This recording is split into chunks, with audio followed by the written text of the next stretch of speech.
সকল বন্ধুদের মা অন্নপূর্ণা হ্যাংলা হেসেলে স্বাগত জানাই। আজ আমি তোমাদের সাথে শেয়ার করতে চলেছি বাটার চিকেনের রেসিপি। চলো দেখে নেওয়া যাক রেসিপিটা।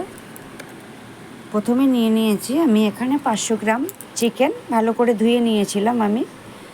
উপকরণগুলো আমি আগে থেকে রেডি করে নিয়েছি, ওইগুলো আমি তোমাদেরকে দেখাইনি।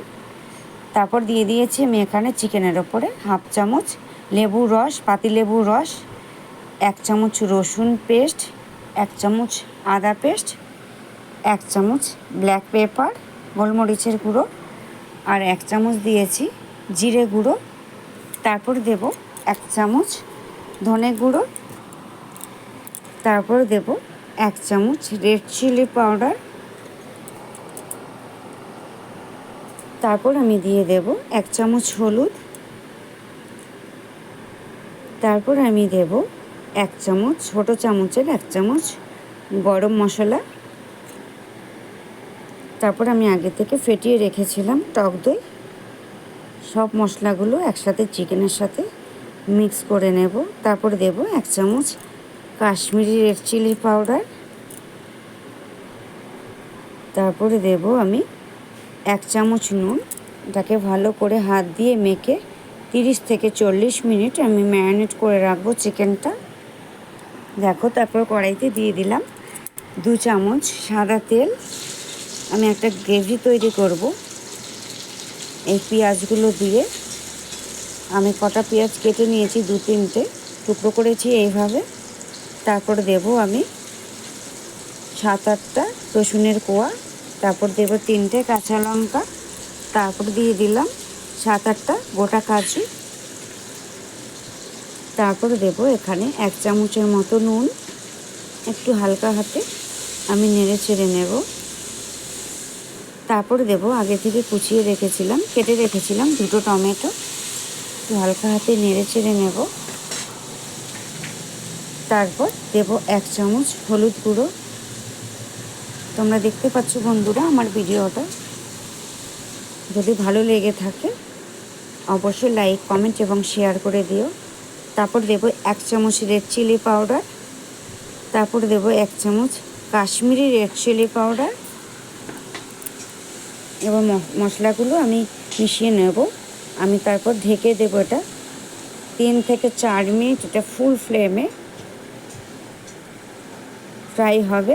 দেখো নামিয়ে নিয়েছি, ঠান্ডা করে নেব। ঠান্ডা করে নেওয়া হয়ে গেছে। এবার একটা মিক্সিং জারে আমি মশলাগুলো ঢেলে দিলাম, মিক্স করে নেব। এটা পেস্ট করব, মশলাটা আমি পেস্ট করব। তারপর দিলাম আমি 2 চামচ কড়াইতে তেল। 40 মিনিট পর আমি চিকেনটাকে ফ্রাই করব। দেখো ফ্রাই করা মোটামুটি হয়েই গেছে। তারপর তুলে নিয়েছি। তারপর দিয়ে দেব আবার 2 চামচ তেল, 2 টুকরো বাটার। একটু হালকা হাতে আমি নাড়াচাড়া করে নেব।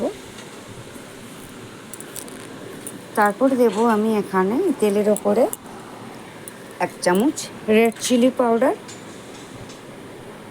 তারপর দেব 1 চামচ কাশ্মীরি রেড চিলি পাউডার। তারপর যেই আমি মশলাটা করেছিলাম গ্রেভির জন্য, সেটা আমি ঢেলে দিলাম কড়াইতে। একটু হালকা নাড়াচাড়া করে মিশিয়ে নেব। তারপর আমি দেব 1 চামচ হলুদ গুঁড়ো। একটু না মেশালে কড়াইতে লেগে যেতে পারে। নাড়াচাড়া করে নিলাম। এবার আমি দিয়ে দেব এখানে 1 চামচ আদা বাটা, 1 চামচ রসুন বাটা, তারপর দেব 1 চামচ জিরে গুঁড়ো, তারপরে দেব 1 চামচ ধনে গুঁড়ো। এই মশলাটা 3 থেকে 4 মিনিট আমি কষাবো, হাত দিয়ে নেড়ে চেড়ে ফুল ফ্লেমে। তারপরে যেই আমি মিক্সার ঝারটা ধুয়ে রেখেছিলাম মশলাগুলো, সেই জলটা আমি ঢেলে দিলাম। হাফ গ্লাসের একটু বেশি জল আমি দিয়ে দিয়েছি এখানে, মিশিয়ে নিয়েছি। এবার গ্রেভিটা একটু ফুটলে আমি যে চিকেনটা ফ্রাই করে রেখেছিলাম দিয়ে দিলাম। এবার আমি একটু খুন্তি দিয়ে এটাকে মিশিয়ে নেব। দেখো মোটামুটি রেডি হয়ে এসেছে। তারপর দেব 1 চামচ নুন, তারপর দেব 1 চামচ সস। এই রেসিপিটা যদি তোমাদের ভালো লেগে থাকে অবশ্যই লাইক, কমেন্ট এবং শেয়ার করে দিও। আর যদি নতুন রেসিপি পেতে চাও অবশ্যই আমাকে কমেন্টে জানিও। তারপর দেব 1 চামচ গরম মশলা গুঁড়ো, এটাও আমি মিশিয়ে নেব নামানোর আগে। তারপর দিয়ে দেব আমি ওপর থেকে কিছু কাসুরি মেথি, আর মিশিয়ে নেব একটু হাত দিয়ে। দেখো রেডি হয়ে গেছে। এবার আমি নামিয়ে নেব একটা গামলাতে। এই রেসিপিটা যদি তোমাদের ভালো লেগে থাকে অবশ্যই লাইক, কমেন্ট এবং শেয়ার করে দিও। আবার অন্য কোনো রেসিপি পেতে নিয়ে আসবো আগামী পর্বে। ভালো থেকো সবাই, টাটা।